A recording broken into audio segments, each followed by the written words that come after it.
Hello, and welcome to the Diet NPO Podcast. My name is Zach Caseberg, and I'll be your host. How are you, nutrition enthusiasts and RDs to be this week? I had a pretty good week myself at my job. We have interns in our office, recipe testing, and we're really kind of bouncing around and getting all different types of experiences during our summer. We're right about to round into the 4th of July, which means a lot of people end up taking vacations, and I'm glad that I'm going to have my own vacation coming up too. So over the 4th of July, I'm actually going to be away on a cruise, so I wouldn't expect a pod to be next week. Maybe get a chance to go watch another one. But me and my partner are going to go on our first ever cruise that we've ever been on. And let's say that I'm excited, but very curious all the same.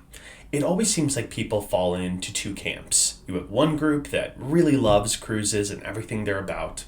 And then there's the other group that really just abhor cruises and would rather jump off the boat than be on the boat.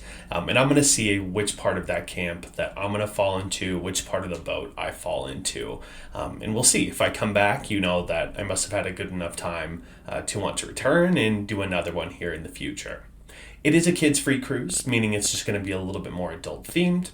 So I'm certainly looking forward to the quality time, but I'm just not looking forward to the possibility of getting norovirus from all those cruise ship buffet lines. If you've been studying your foodborne illness and your food safety, then you certainly know what I'm talking about, and maybe you share that same paranoia that I have.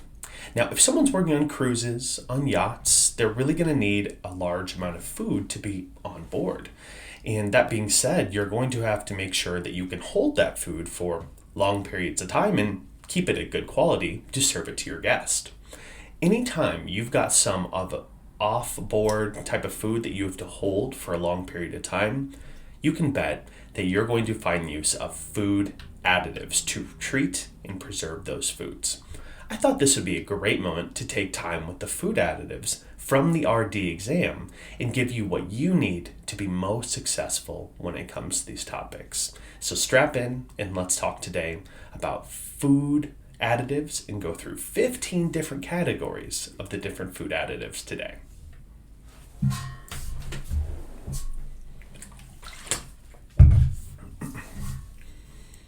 Now, food additives can be some overwhelming volume of information, so let's make note of what we're going to need. We need to know the category of the food additive, such as our first one being anti-caking agents. With this name, what I'm trying to do is come up with some clues to remind me of the function of an anti-caking agent.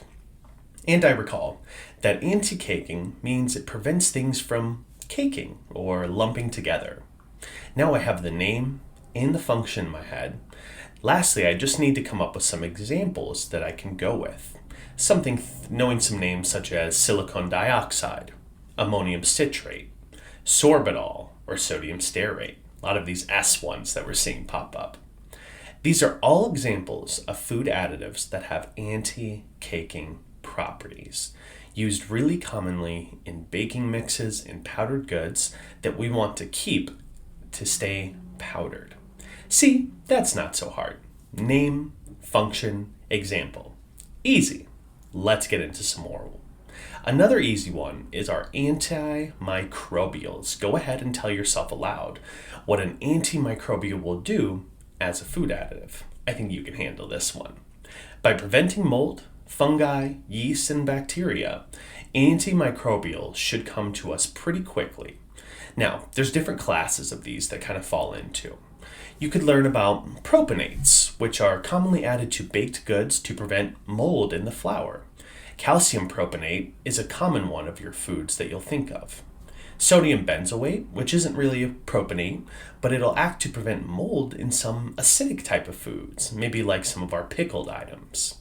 Sulfites you might see in your vinegars and your wines because they're used to control the fermentation of these types of foods. And additionally, we'll have nitrates, which you've heard about before. What types of foods do you think those will be? Well, of course, nitrates will be in bacons, meats, processed meats, cured meats. All those types of items are going to have nitrates.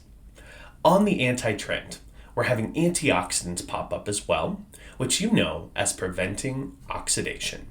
People can have antioxidants that they take in food, and antioxidants can also be added to our foods for that same purpose. You may be familiar with in frozen foods and some like high-fat foods that we may see BHA, BHT, propyl gallate. These are items that prevent the oxidation of fatty acids in these foods there. So be familiar with BHA, BHT, and propyl gallate. We can also use some more anti-enzymatic type of things because enzymes will oxidize things. Ever wonder why citric acid is added to so many of your foods? Or why is vitamin E added? Well, they're antioxidants, so they're slowing the oxidation of those foods. Similar to applying lemon juice to apples, we're kind of preventing them from oxidizing and preventing those enzymes from doing too much work there. I also read about a lesser known one, and I'm not sure if it's 100% necessary for the exam, but I always like to give you all the tools that you need. Anti-chelating agents. What these do is they bind to the metals in our food. You see, metals, they can rust and they can oxidize over time, which will impact our food quality and taste. So citrate, ascorbate, and sequestrants such as EDTA can be added to prevent that oxidization of those metals in our food. Pretty cool, right? Talk bleaching agents with me now. Bleaching agents are a fun one because I think a bit about self-care actually. Bleaching obviously means to remove the color of foods, and specifically the yellow pigment of foods. Even in the flour that we harvest and refine and you buy in the store, it has carotenoids in it, which you know as having that orangish color. But this oddly is not the preferred color of flour for people, so that's why they bleach it. And I've got some examples, so stick with me here. Think peroxides. Peroxides are added to your toothpaste to help with whitening your teeth. Or maybe you've used hydrogen peroxide to brush your teeth before you went on a date, or to help them make a little whiter. I know I've certainly caught myself doing that. If you spill it on your clothes, you'll also see it bleaches things out a little bit. Now, let's talk some flavor enhancers. Starting with monosodium glutamate. Ever heard of it? It's MSG. There's a product called Accent that's been around for 50 plus years, and it was called Accent the Flavor Enhancer. Now we know this product can be added to foods to provide an umami flavor, bring about that flavor a lot more, and it's present in many Asian-based dishes. You can also use plain old sugar to enhance flavor of something. Now, sugar in this case is not necessarily being used as just a sweetener, it's being used to enhance other flavors. I thought maybe about how cinnamon sugar together kind of brings out that cinnamon sweetness and kind of that different flavor and aroma there. There's also a lot of synthetic flavor enhancers that I see used in a lot of baked goods. We can have things like rum flavoring, butter flavoring, classic vanilla extract. These are these different types of, almost some of them which are natural or synthetic, that we can use to improve the flavor of items. Pretty cool. That's 5 down. We got this and just got to keep rocking on. We've got some color additives now, so let's make it colorful. We've got 2 categories. Some are our certified FD&C colors, such as Red 40, Yellow 5, Blue Lake number 1 and 2. All of those synthetics that we're now discovering may not be as good for us as we may have thought of. There's some natural colors too. And don't try to learn all of these. Let's just run through a few so you can understand how you need to know these should a question pop up on the exam. Beta carotene can be added to foods to provide what color? Well, you know that's going to be that orange and yellow. Or lycopenes, what color will that provide? Some nice reds, right? Saffron can be used to apply some yellow color to things if we wanted to, and so on and so forth. If we are familiar with those phytonutrients and common types of foods and colors, well, it's all going to come back to us, well, naturally. Let's break these up with 2 practice questions to give you a little bit of a break. Which of the following agents should be added as a bleaching agent to foods? Okay, I'm going to break down that question. Which of the following should be added as a bleaching agent to foods? Would that be A, citric acid, B, ammonia, C, benzoyl peroxide, or D, MSG? Which of the following foods would be added as a bleaching agent? Okay, so I'm going to go one by one through these as I go through. Starting with citric acid. Well, I knew that citric acid can provide that antioxidant property. Does it bleach foods though? I'm not as convinced. I would probably rule out citric acid. I don't think that's going to be a very good fit for me in this case. How about MSG as I talk about that one? Well, MSG, we know it serves great as a flavor enhancer, but was it really for that bleaching agent? I'm not too convinced of that actually. So I would get rid of that one too. Ammonia or benzoyl peroxide? If I'm stuck between those two, I would think that benzoyl peroxide, just because I've learned that the peroxides have that whitening ability, that might be my go-to for the one that's going to be my bleaching agent. So I would go with that as my best answer for which one of these will be a bleaching agent for foods. Let's go through a second one. Which of the following natural color additives should be added to promote blue-purple colors in frosting? Which of the following natural color additives should be added to provide blue-purple colors in frosting? Would it be A, beta-carotene, B, blue number 1, C, beet powder, or D, turmeric? So we're looking for a natural color additive that's going to give me blue and purple colors. Starting with A, for beta-carotene, I'm going to rule that one out because beta-carotene is one that I know well, and I know it's orange, it's yellows, it's reds. I don't think it's going to be corresponding towards this kind of blue-purple color. Blue number 1, well, that is going to provide some blue to this action, but is that going to be a natural color additive or more of a synthetic FD&C? I don't think it's going to be a natural color additive. It's a certified color, so I'm going to rule that one out too. C, beet powder. I'm going to hold on to beet powder as I know it'll probably be natural and it'll provide some of those blue and purple colors there. And then D, turmeric. Well, if you've ever stained turmeric on your hands before, you know what that color looks like. It's kind of this yellowish, orangish tone. So I don't think that's going to provide those blue and purple colors in the frosting. So I'd rule that one out, leaving me with my best answer for which of the following natural color additives should be added to promote blue-purple. That's going to be my beet powder there. Well, I hope you enjoyed those practice questions and it gave you just a little bit of a break. Let's dive back into some more. Humectants, you're going to be thinking of humidity here. These are types of things such as glycerin, glycol, sorbitol, all of these sugar alcohols that can help retain the moisture in a lot of foods because of that. You could also learn about your good buddies' leavening agents, which hopefully they're a good friend because you should be familiar with those as you were going through properties of food and different functions of that, because leavening is essential for the baking process. So you know things such as baking powder, calcium carbonate, monocalcium phosphate. These can be helpful in leavening and increasing the volume of those baked goods. Foods need pH controlling agents to keep the control. Think of things such as lactic acid that's added to cheese, and citric acid being added to gels and candies. These all help with the goal of controlling the pH of those foods and preventing them from losing their quality any faster. A lot of our foods are also going to require things such as thickeners, stabilizers, and binders. These could be a lot of foods that we eat or even desserts and stuff you get. Think of things such as xanthan gum, guar gums that are added to yogurts to help them thicken up, or pectin and gelatin.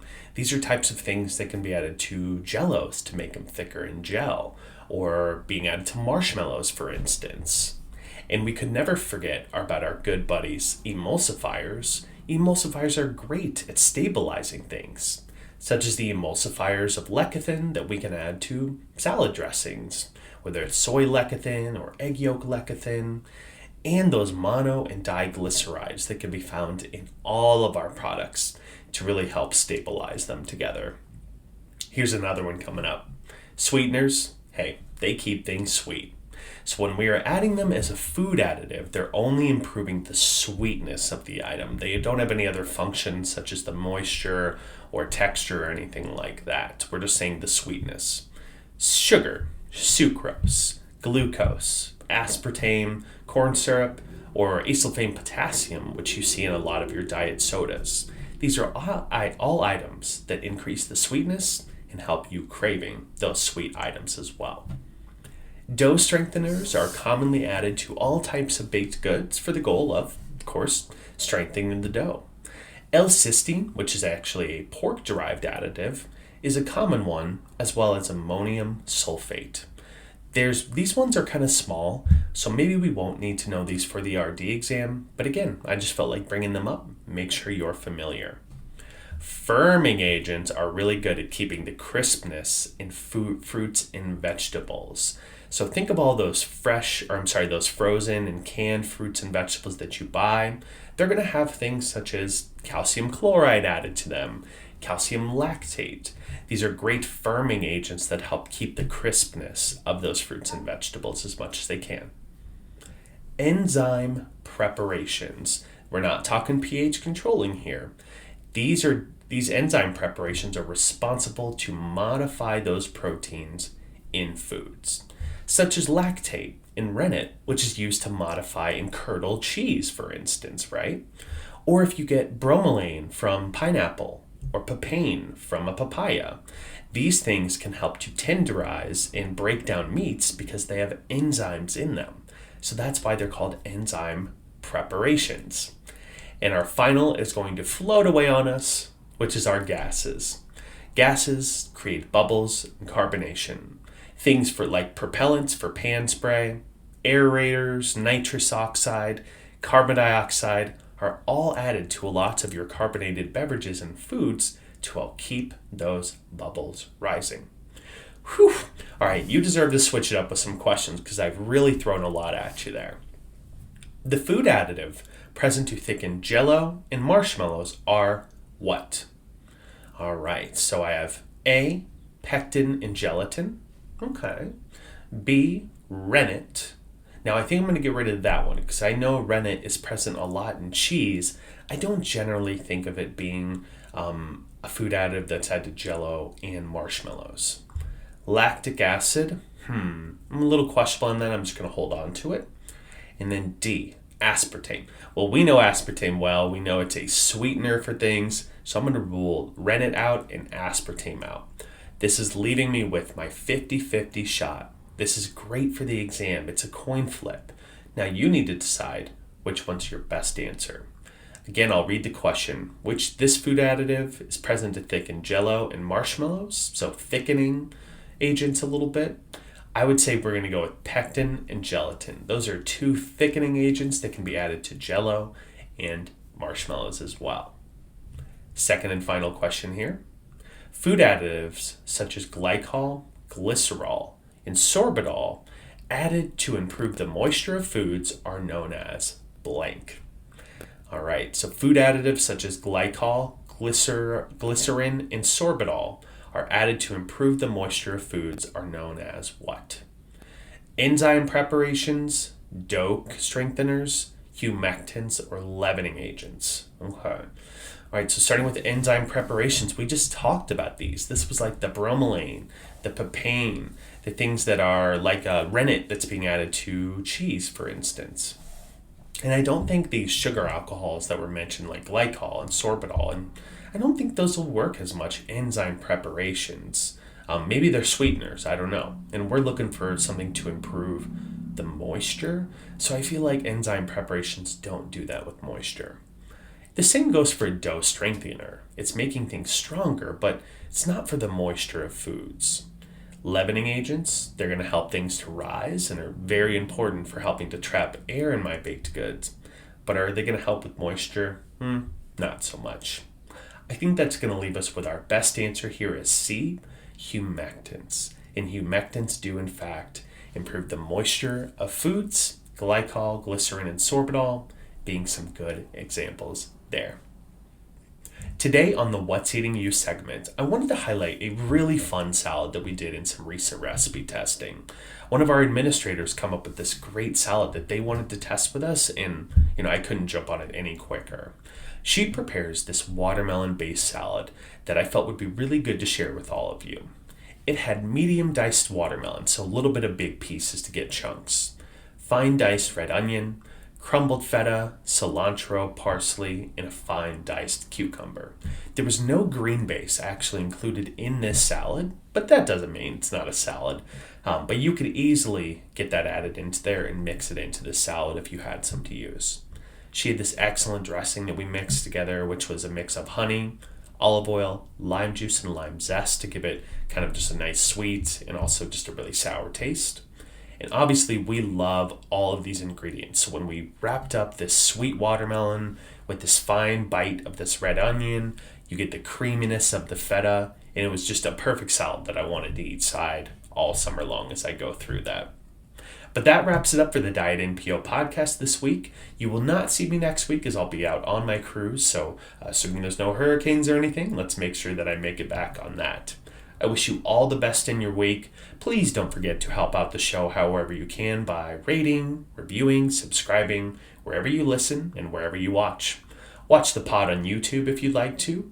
Follow me at Zach_snacks at YouTube, Instagram, Threads, and check out some of the questions that I post. And best to all of you, and happy studying RDs to be. I'll see you later.